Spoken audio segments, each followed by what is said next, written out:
Hello guys, this is Lemsi again, and now GDRC goes to charity ride at Sulup, Davao del Sur.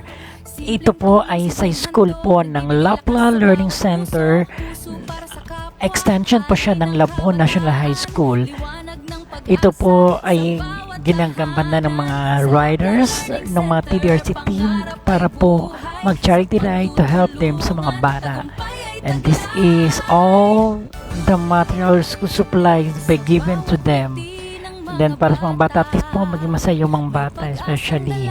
Then yan po yung umbrella para sa kanila, para hindi sa mainitan, at lalong-lala yung electric fan para alam naman natin yung mga bata talaga yung school dapat maginaw para we all know, para yung utak natin ay gumagana ng matiwasay.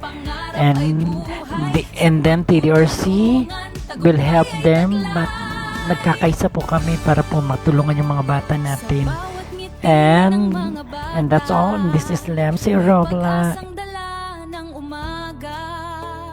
Simpleng tulong, simpleng handog, nagbibigay lakas sa bawat puso. Puso para sa kapwa, alay ng kabataan, liwanag ng pag-asa sa bawat tahanan. Sa Laplan Learning Center, pangarap ay buhay, sa pagtutulungan, tagumpay ay taglay.